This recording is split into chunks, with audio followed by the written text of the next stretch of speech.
Greetings and welcome. This is the New Thought Media Network. I am Ken Ludwig, and this is the Vibrant Living Hour. I hope you're having a fabulous day wherever you are on this New Year's Eve 2021. It's a foggy, cloudy, overcast, but insanely warm day in Raleigh, North Carolina. Today it's 67 degrees outside, which is just bizarre. It was 75 yesterday. Very interesting. Very interesting. Anyway, that's who cares. The weather. I hope you will all kind of take into your mindset the idea that we're coming into this new year and 2022 is going to be absolutely the most successful and soul nourishing year of my life. That's just my thought on 2022. We come to the end of a year and it's been, a trying year. I mean, we thought 2020 was a trying year, and 2021 wasn't a whole heck of a lot better than 2020. It has been very trying on many fronts. Most of all, the pandemic and our health, and our health system. Those things have been very, very trying. But lots of us have found ways to still try our damnedest to live our best life. Mentally, emotionally, spiritually, and physically. That's what this show's about. That's what my life is about. Living my best life, mentally, emotionally, spiritually, and physically. And I have had some really, some soul searching, if you will, just realizations over the last month at the end of this year. Things that have been keeping me from being from living my best life. Things that have been kind of maybe haunting me in some instances. Just trying to adjust my lighting here.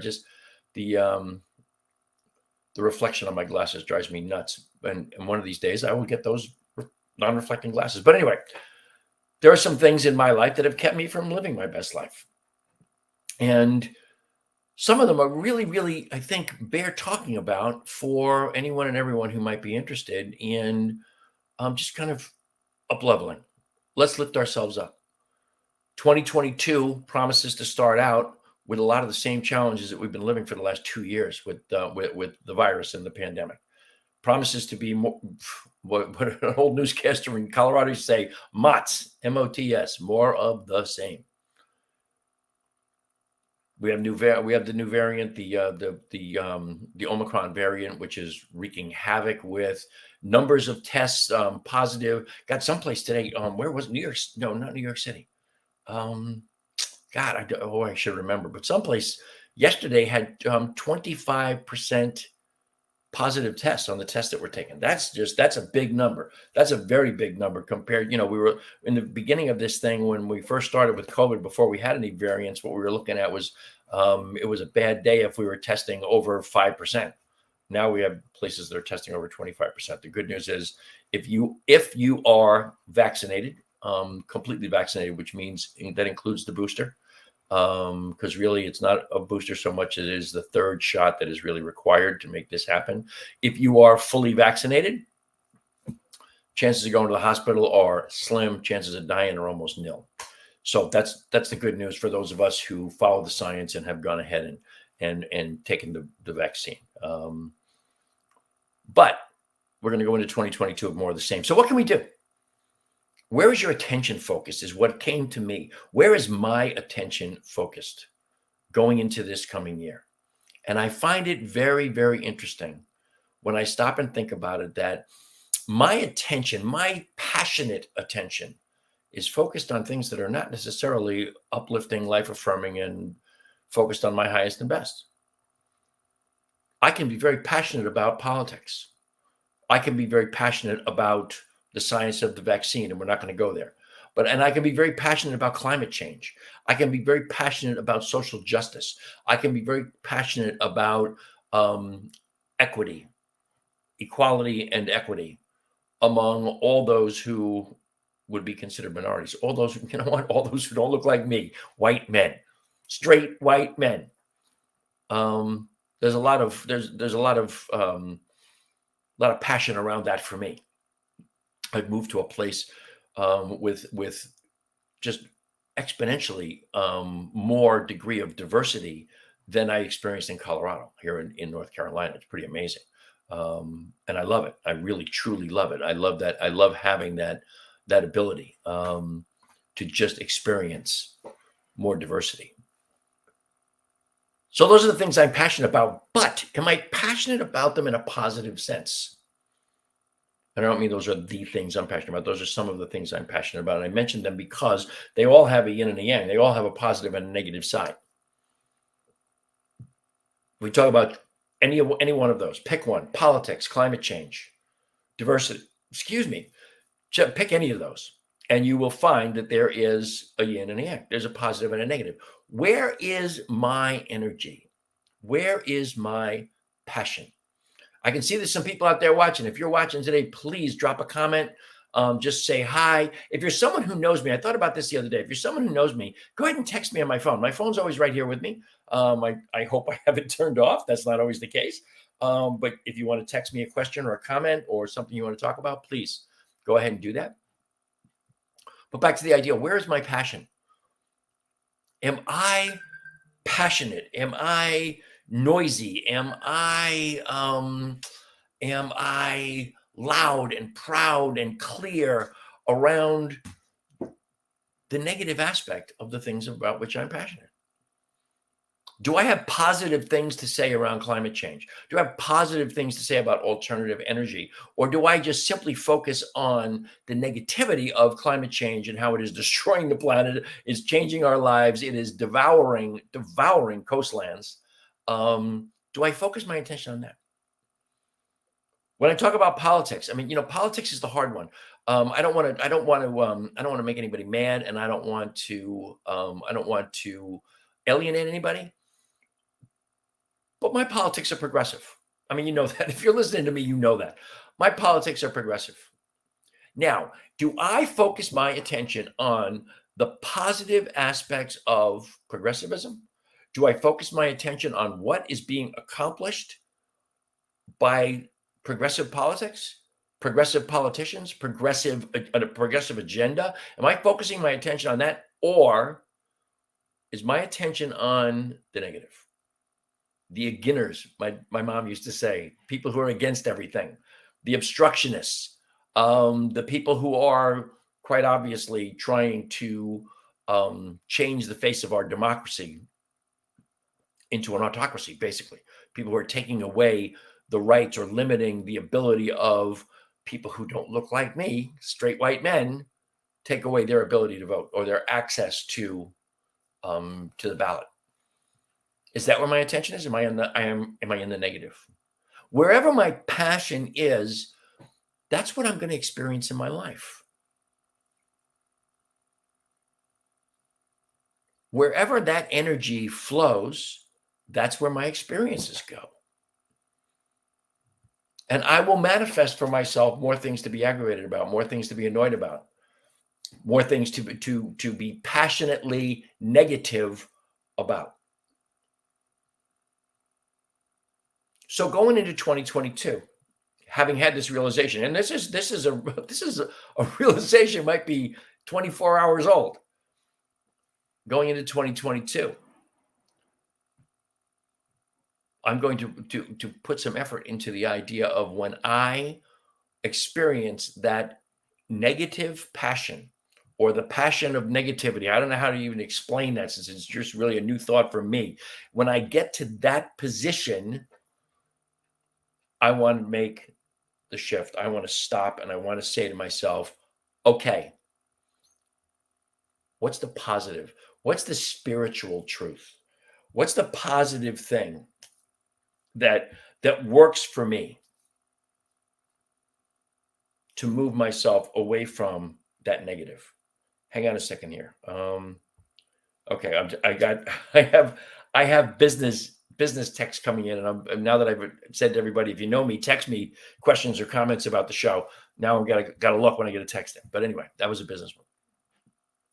Because if you remember, if you followed the show, if you heard me talk about this before, one of my definitions of awareness is the closing of the gap in time between having a negative thought and converting it to the positive thought, to the spiritual truth that negates it. Closing of the gap between those two thought processes is my definition of awareness. So I need to bring that also to my own attention on where I'm focusing my passion around the events of the day, the experiences of my life, what goes on in the world. If I want to talk about politics, wouldn't it be much better if, rather than join in the politics of personal destruction God, I can't remember. I don't remember the guy's name. Lee Atwater was really kind of the originator of the politics of personal destruction. And then Karl Rove and Newt Gingrich and some other people took it to almost an art form of just always focusing on the negative. If I want to talk politics, shouldn't I talk about the positive aspects of what it is I believe? The beneficial aspects of what it is I believe, what it is I follow, and who it is that I trust and put my faith in politically. Am I then not going to be a happier person? Am I not going to then put more positive energy into the world, into the universe? Isn't that what's going to happen? As opposed to, jumping on Facebook and beating everybody up who doesn't agree with you. Only time I ever have a cup of coffee at this time of day is when I'm doing the show. So yeah, that's a thought for 2022. Whatever your thinking is, whatever you're thinking about, if it's anything that has social significance, social impact, if there's two sides to the issue, if there's two heads to the coin, what benefit do you provide for yourself and for everyone around you to simply focus on the positive, the good? Because when you do that, you know what? I love the expression, my mess is my message. Each and every one of us lives in that space. Our mess is our message. Whatever's going on in your life, however you deal with it, that is your message. Being enlightened doesn't mean that you are not going to have problems, that you are immune from the vicissitudes of life. Being enlightened means that you have then taken the mess and you have used the tools that you have developed over the course of time to deal with the mess, to transcend it, to find the blessings in the mess. And there are blessings in everything, right? There are always blessings in everything. Every catastrophe, every tornado, every tsunami, every hurricane, every forest fire, everything, as horrible as they may look, every mass killing, as horrible as they may look, there are always a certain number of people who make a gigantic shift from either completely just not caring, just ignorance, if you will, almost, or people who are like dismissive of all of those things. It's just acts of God, that stuff happens, blah blah blah. They make a shift into people who not only care but then act, do something. People who go beyond thoughts and prayers, one of my favorites, thoughts and prayers, and go to the metaphysical, saying they treat prayers, they treat and move their feet. They start to do things. And there's always going to be a certain number of those people who do that just kind of get bored with it. And, little by little, the Novocaine wears off and they move on to the next thing. But there's also a certain number of people who stay in that space of being a beneficial presence, of helping in whatever way they can to support those who might be suffering, to support those who might be affected by whatever the situation is, whatever, again, hurricane, tsunami, earthquake, tornado, forest fire, mass killing, car accidents, you name it, whatever it is. There's always going to be a certain number of people who will stay in that space of wanting to help all those who are experiencing some semblance of some kind of suffering over that particular event.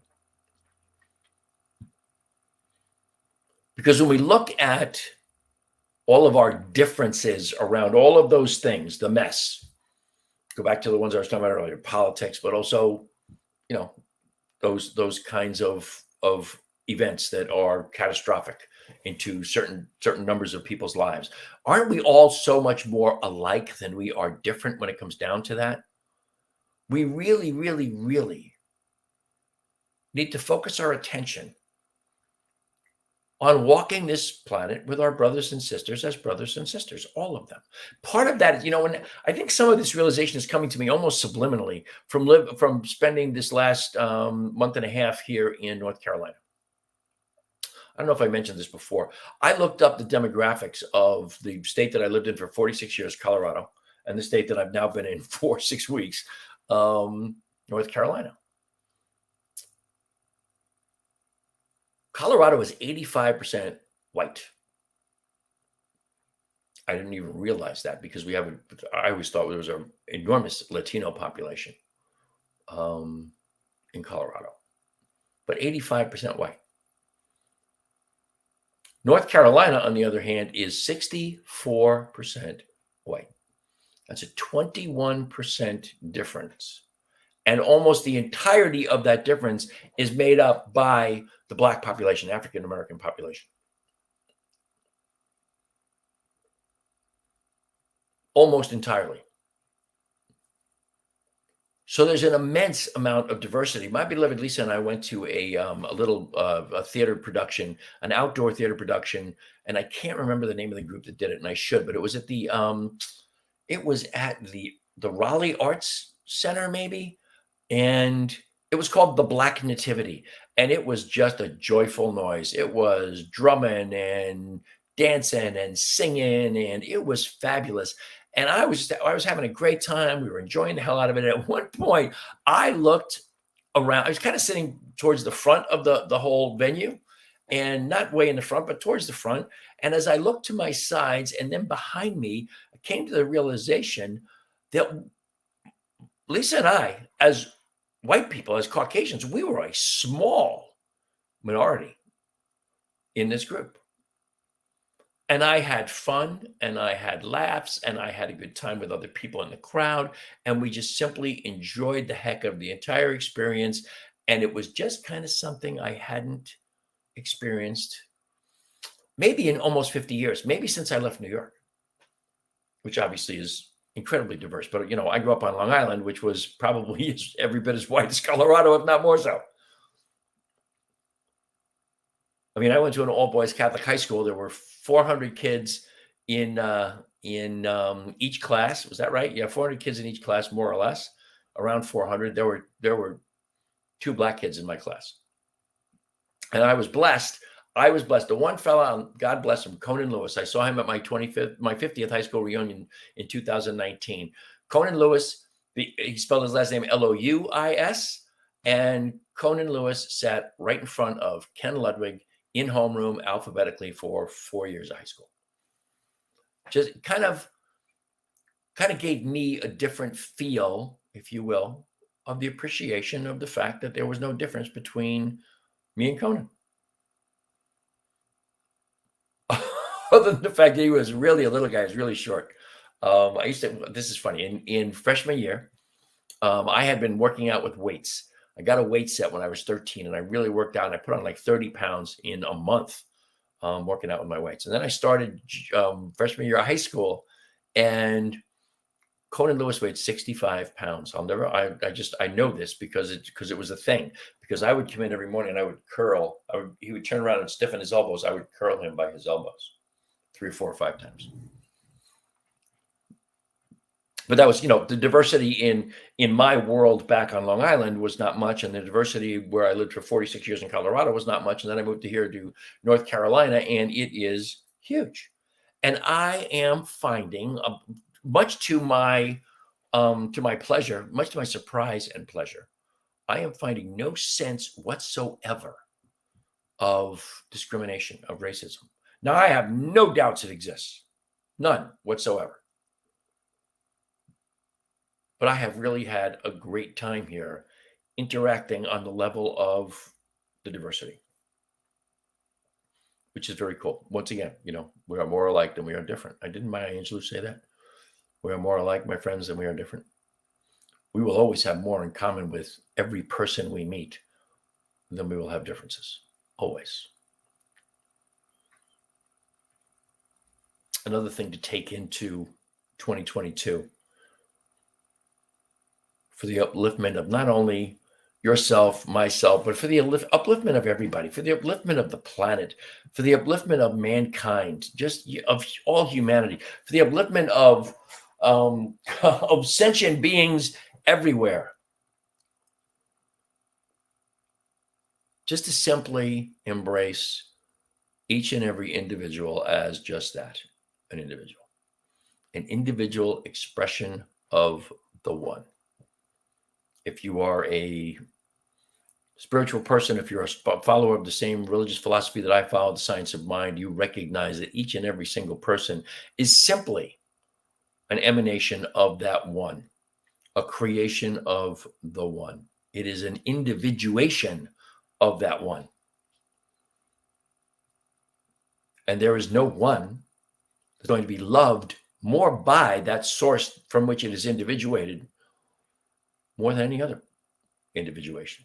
We are, each and every one of us, the children of that overarching creative intelligence of the universe, and each of us is considered the same in its intelligence.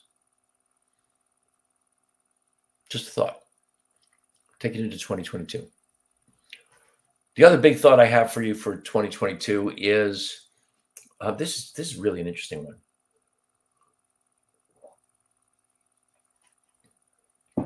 In 1978, I learned transcendental meditation. So I've been meditating for whatever the heck it is, 43 years. There was some downtime in there during the time when I was really, truly perfecting my drug addiction and my alcoholism. There was a period of about 10 years there in the 80s where meditation was not my first thought. But since I got sober in 1988, meditation has been pretty much a daily exercise. Now, do you do it every day? You try. You don't do it every day because life happens. But it's my daily spiritual practice, DSP. And I have been reading little things that pop up from celebrities who meditate. And all of a sudden, in my business team, I have people who are surprising the heck out of me by saying they've started meditating. I know clearly, without a doubt, without any question whatsoever, that meditation has changed my life for the better and given me the ability to create a resilience within myself that allows me a greater ability to deal with the vicissitudes of life. And I go in and out. I mean, I learned transcendental meditation in 1978. I've tried many, many different kinds of meditation, and I got really, excuse me, the whole time Lisa and I lived in the townhouse in the last 3.5 years in Colorado, there was a lot of noise, and all I had was a little 12 by 12 concrete patio encased in a 5-foot high fence. And I love to meditate outside. I prefer meditating outside to inside. I don't know. It's just my choice. It's what I'd rather do. Today it was rainy and well, it wasn't raining at the time, but it was like completely overcast. The air is so thick here, you can cut it with a knife because the humidity is so high. But I was outside this morning meditating. It's at 8 o'clock in the morning. That's what I love to do. But in Colorado, where I was, it was very noisy. So I started listening to meditative music on iTunes. No, I didn't. On YouTube. And I got in a habit, and my meditations got very long, and I was really enjoying them. But when I came here and I'm outside and I have a big yard in front of me with trees and grass and just a beautiful scenery behind the deck of my sister-in-law Amy's house here, I realized that I was not meditating so much as just kind of thinking through 40 minutes worth of music.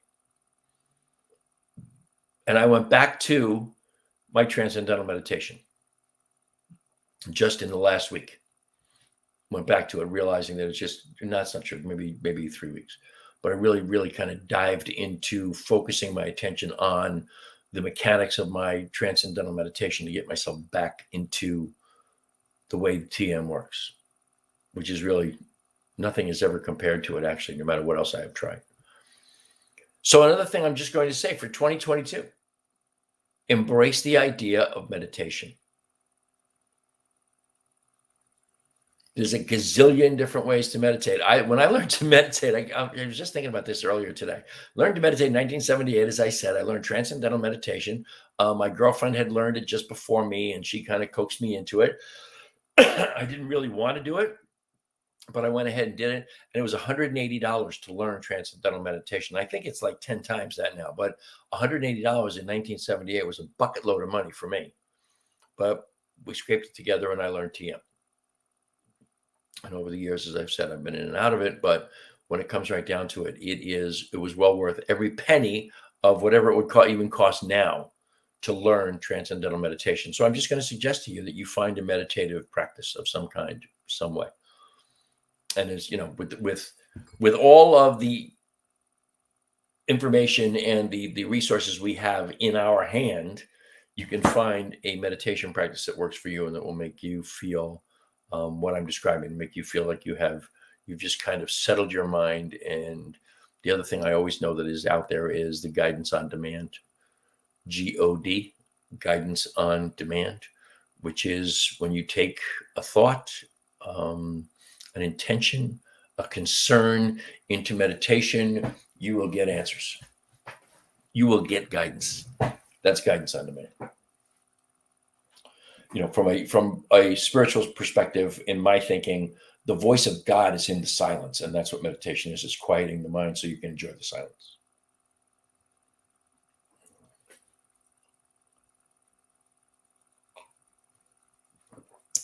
I can see there's some folks out there today. If you want to just drop a comment, say hi, or if you have a question or a comment, if you got something you'd like me to address, feel free to do it. I'm always thrilled to have people participate with me in what I'm talking about here. It's interesting how people pop in and pop out.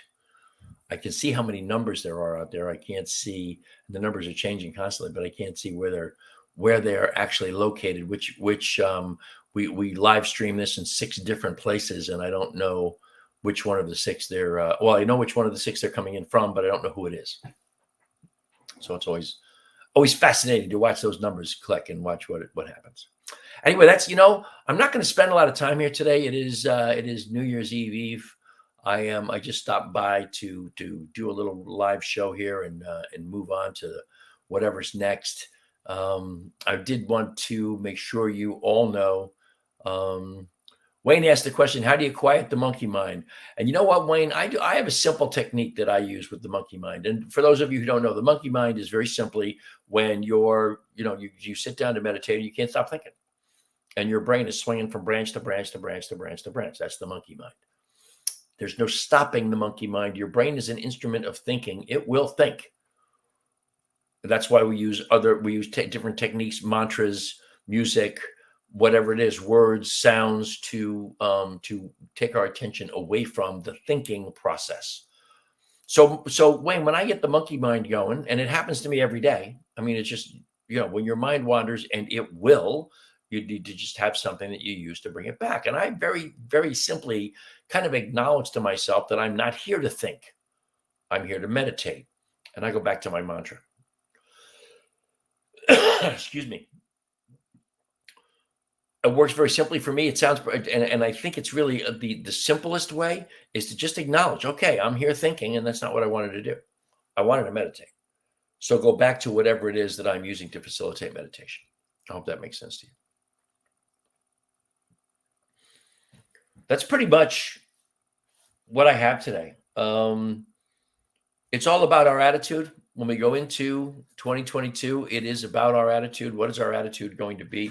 Aristotle said, as it is not one swallow or a fine day that makes a spring, so it is not one day or a short time that makes a man blessed and happy. Speaking very much about an attitude. It's, a fellow by the name of Durant took that idea that Aristotle expressed, and he distilled it, if you will. And he's the one who actually came up with the expression that is most often attributed to Aristotle. He didn't say it, but it is, we are what we repeatedly do. Excellence then is not an act, but a habit. Well, take that idea into 2022. Happiness is not an act, it's a habit. Gratitude is not an act, it's a habit. Being a beneficial presence is not an act, it's a habit. Doing for others, benefiting as many people as you can, as often as you can, for as long as you can, with whatever ability you have, is a habit that will create an amazing sense of appreciation, gratitude for your own self and for your abilities to do things for others, to make a difference in the world. The opportunity is there. The opportunity is work. And so often opportunities are disguised as work. And so most people miss out on it, which I've said before. But the truth of the matter is, the opportunity is there for each and every one of us to step into 2022 with an immense feeling of being blessed, knowing we are blessed, being grateful for our blessings, and expressing and spreading those blessings everywhere.